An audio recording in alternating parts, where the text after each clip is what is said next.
The Lamar Vikings kept their unbeaten record intact this past Saturday with a resounding 17-3 victory over the Midland Lee Rebels. Ryan Lyons continues to wipe out records as the senior rushed for 219 yards, and for the year now, his total reads 2,149. The Viking defense still as strong as ever, giving up just 7 points a game. Tonight from Texas Stadium, Lamar meets Odessa Permian for the second consecutive year. Mojo took care of Trimble Tech in their regional game 49-6. Both teams sport 13-0 records, and both squads inching closer to that final playoff bracket. The quarterfinals of the state playoffs. Number 2 ranked Odessa Permian against the Lamar Vikings, and we've got it for you next on TeleCable 13 Sports.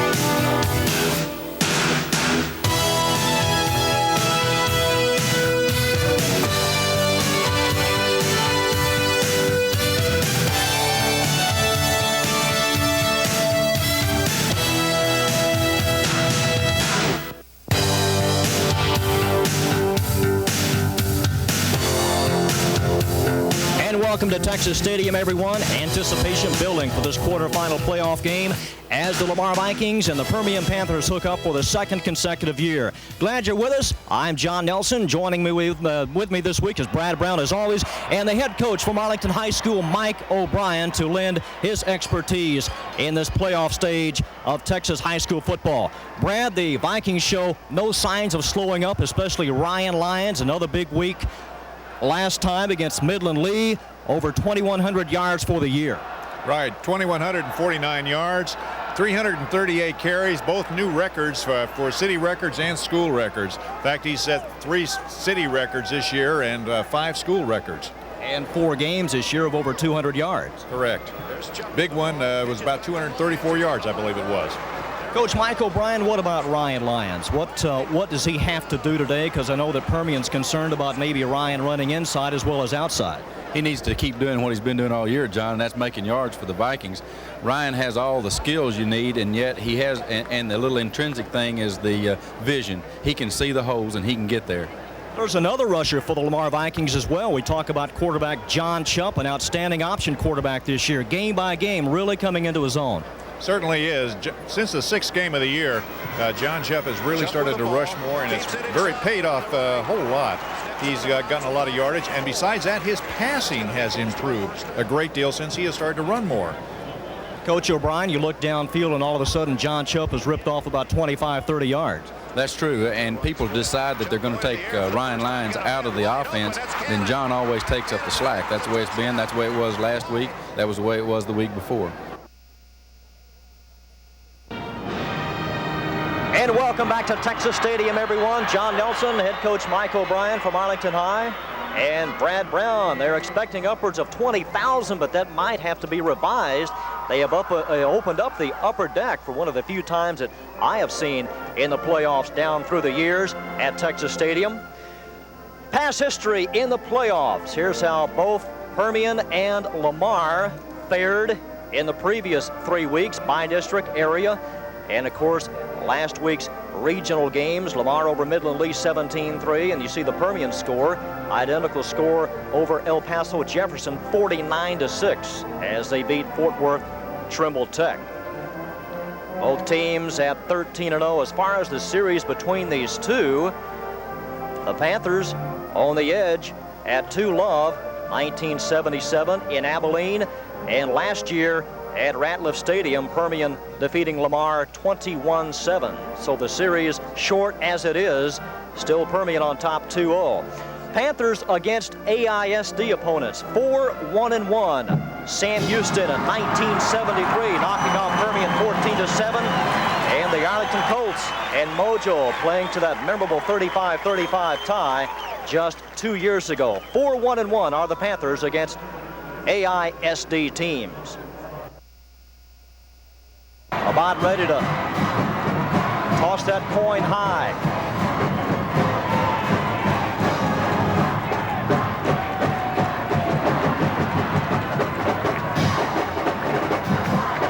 And it looks like Lamar has won it.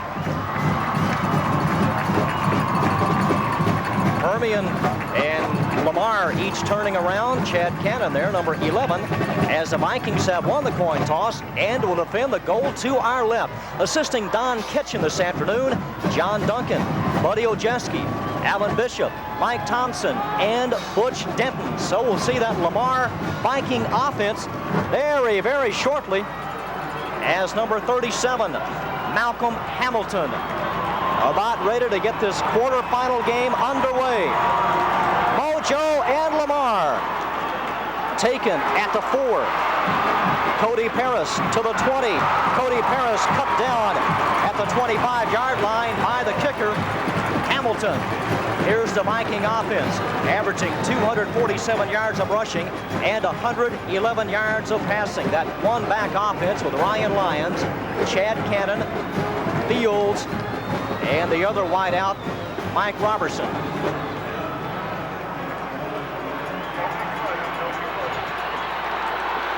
First and 10, Lamar from its own 25.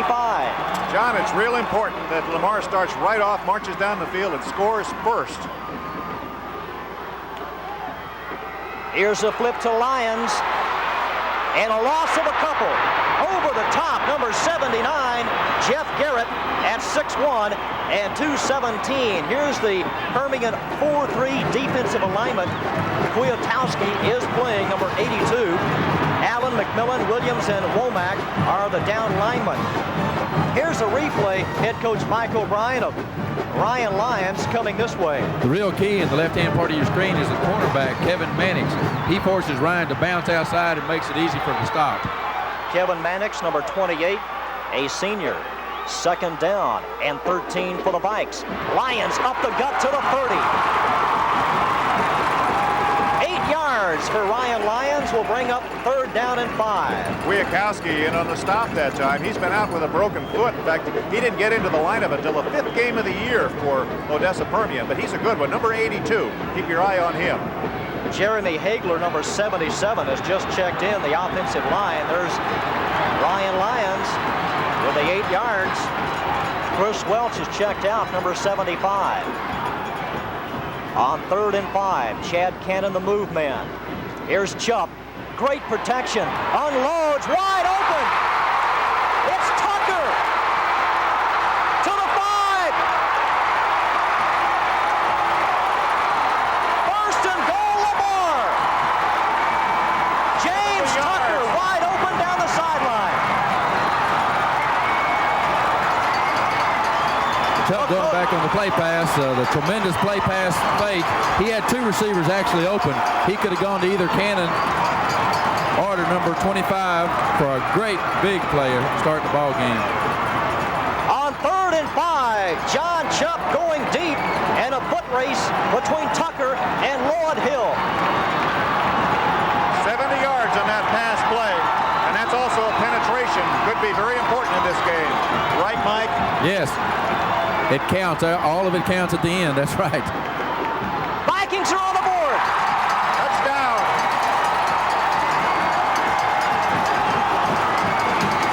John Chubb scoring his 17th rushing touchdown of the year. John Chubb down below on the 1-yard dive. The offensive line just wins the line of scrimmage. They knock them into the end zone. That's the name of the game for Lamar today. That offensive line's got to help him move the football. They made some adjustments in that offensive line through the course of this 75-yard drive. Chad Cannon out of the hold of Cody Paris will try to tack on point number 7. It's spotted, it's up, and it is good. So We've got less than 2 minutes gone already. 10:06 left in the opening quarter. Lamar has scored first. They lead Mojo 7-zip.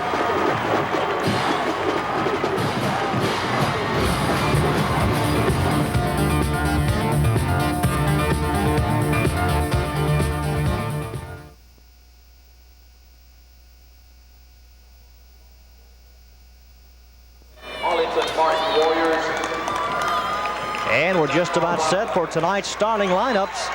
Game 2 of this area playoff. Dunbar and Martin. The starting lineups for Danny Husband and the Martin Warriors. At a guard, number 10, a 5'6" junior, averaging 4, Trey Woods. Also at a guard, Dwayne Glasgow, a 6-foot senior, number 11. Dwayne with 12 three-point buckets this year. Also at a guard, Eric Struther, number 32, a 6-foot senior, averaging 8.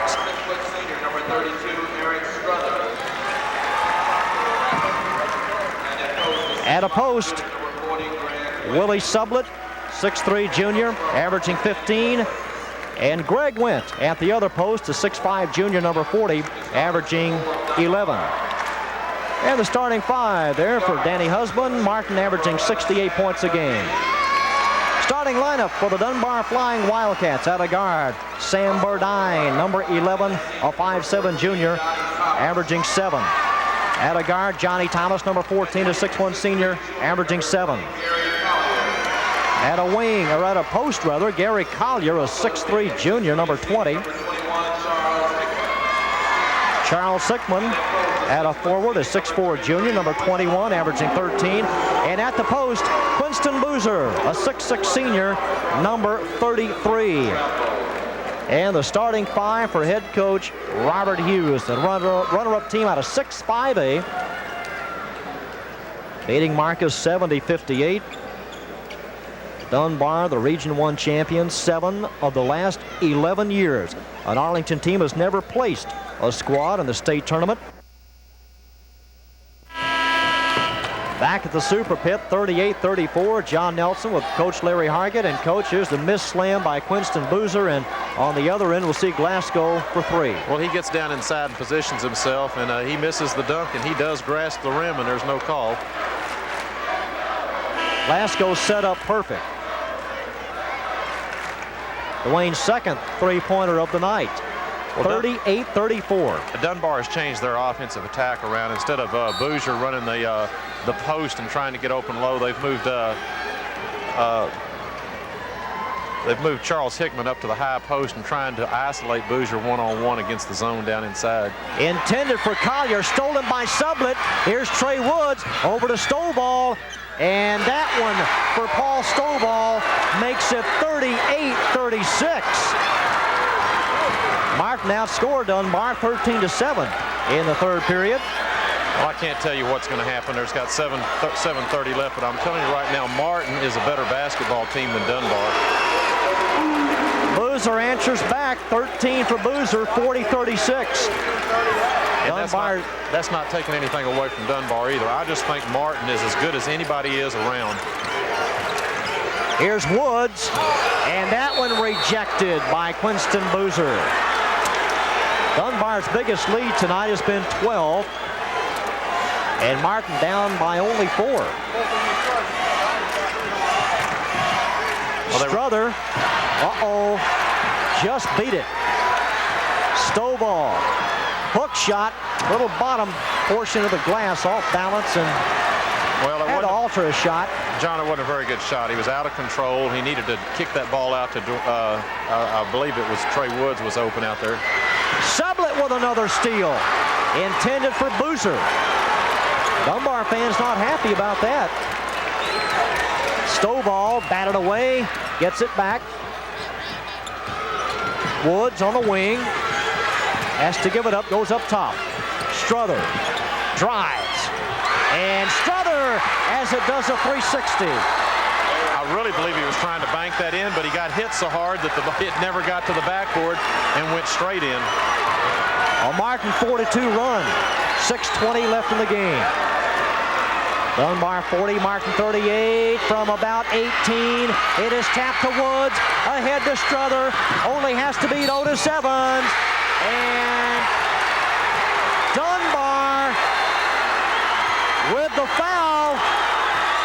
And Coach Martin really making a game of it. Well, like I said, I think they're better. Same thing we've got down here at the other end. Coach Hughes was up calling a timeout on the missed shot. They don't get it, and this time Martin gets away with a breakaway for Eric Struthers. He gets not only the bucket, but he gets the free throw. He gets free throws too. And we've got a timeout. The bucket by Strother gives him 7 points, and it's a new game. We're tied at 40. To say the Martin crowd is going nuts is an understatement. They have a right to. Their team has taken it flat right at Dunbar and put it in their face. Martin with 19 points in the second half. Dunbar with only 9. 6:09 left to play. Here's the last sequence of events here. We're going to reverse the ball here on the court, and it's going to come back to Eric, and he's going to get the shot going to the bucket. He just got bumped and hit, and the ball got in. No foul. Or if they did, they didn't put it up. They never put it up on the board. I believe it was on Collier. Didn't see it. Eric Strother. Martin can take the lead. That time one of them fell. That would be a man I'd want to go to the free throw line for me for a big one. 41-40. Martin trying to go 28-5.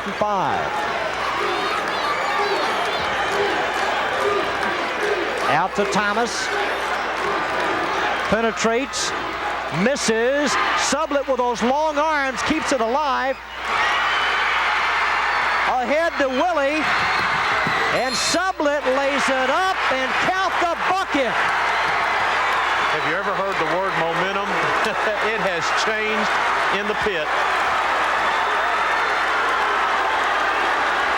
Willie Sublett, though, Coach, really kept it above the floor with those long arms, kept it alive. It's 43-40. The foul is on Charles Hickman, his second. Well, the momentum has changed. It's shifted, and Martin is just taking it right at Dunbar. Martin fans telling the Dunbar fans, hey, you're not the only team that can play ball in Tarrant County. We've got a team that's 27-5. We would like to win another one. Willie Sublett, 11 points.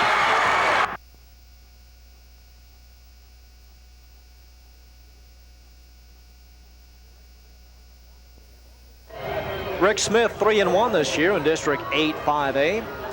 39 strikeouts, an ERA of 2.26. And Gerald Brown's starting lineup today, much the same as it was on Tuesday. Bates, Gould, and Cockle, the top three. Brian Luce will bat cleanup. Job, Clark, Ellsburn, Kemp, and Coates. Eric Kemp, the DH, in the number 8 spot. Arlington with a batting average of .377.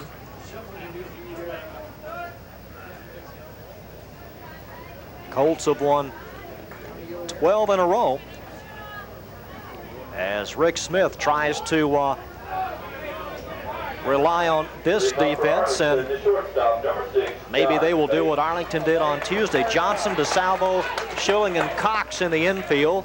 Farmer, George, and Quarter the outfield. And the battery, Rick Smith and Malachi Millard. Here's the 3-2 pitch, and he lost him. And John Bates sprinting down to first base. And like we said on the pregame opening, Jim, John Bates a threat to go. He's got 29 stolen bases, and they've got to be careful here with an outstanding batter in Clay Gould and a great situation early for the Arlington Colts. Clay Gould batting .533, 24 hits, 18 RBIs. First pitch is low and inside, and Bates not able to move up as Millard had a tough time locating it.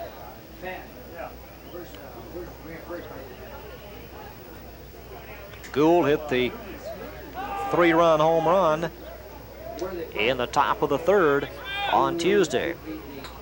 Bates with a good lead. He is bluffing, and a swing and a miss brings the count to 1-1. On Tuesday night, the wind was blowing out probably 15, 20 miles an hour. And this afternoon, blowing from left field to right field, a little less than that, probably about 15. Partly cloudy skies, and if you can't play today, you can't play. 72 degrees at game time.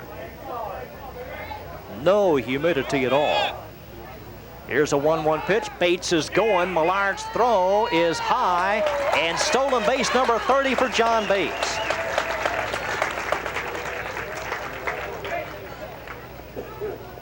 So he takes off on a 1-1 pitch, and the Arlington Colts with their leadoff batter on at second. And with Troy Conkle on deck, Clay Gould's going to see a pretty good pitch here. And that throw by Millard sailed just a little bit. Maybe a good throw, a better chance of getting John on that play. Smith pivots, and Schilling, the shortstop, breaking in behind Bates.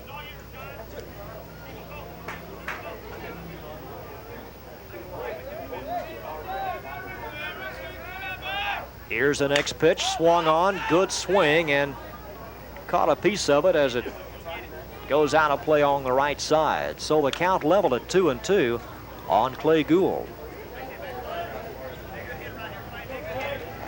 Over the last 3 years, the Arlington Colts, their record 54 wins, 20 losses. As we said, they come into this game having won their last 12, 22 wins, 5 losses on the year. Here's the next pitch to Gould, way inside. And just like the leadoff batter, Rick Smith has a 3-2 count on Clay Gould. And Gould has gotten the respect of center fielder Richard George, as George playing pretty deep in center field. Smith looks to second. And Schilling bird dogging Bates, and Smith off of the rubber.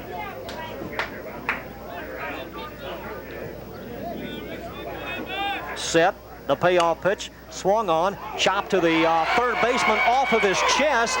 Bates has to stay at second, and it'll be an error on Schilling.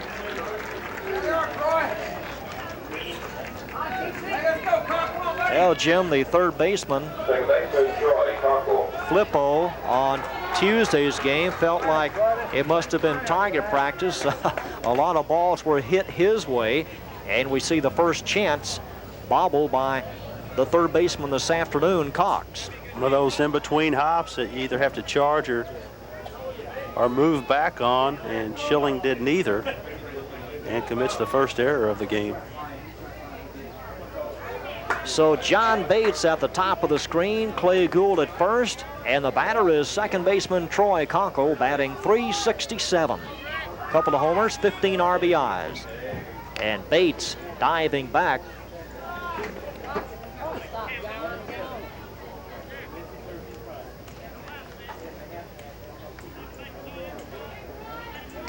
Troy Conkle, 19 hits. Shows bunt, lays it down, and it goes foul. Tried to push it down the first base line.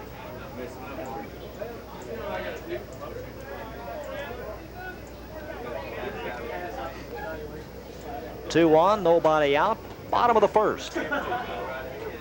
Brian Luce on deck.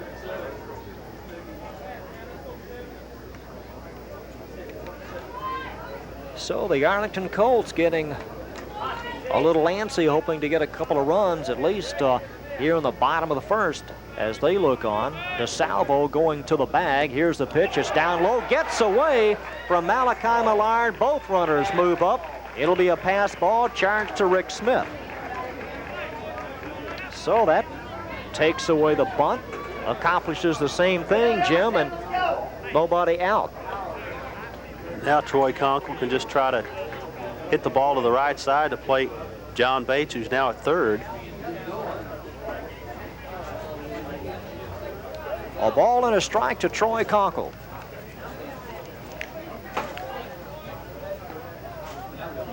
And Johnson, the first baseman, in to try to settle down Rick Smith. And Richland thus far having the kind of first inning that Arlington had on Tuesday, a little shaky and not coming up with the plays. Here's the pitch by Smith, inside and tight, 2-1 to Troy Conkle. A couple of Region 1 teams have already advanced, El Paso Hanks and El Paso Austin. So a couple of those series have already been decided. Line drive, this might find the gap. Coming on is the center fielder, diving, gets behind him. It'll be 2-0. Here's Conkle trying for a three-bagger. And Troy Conkle clears the bases as Arlington opens up a 2-0 lead. RBIs number 16 and 17 for the Arlington Colts second baseman.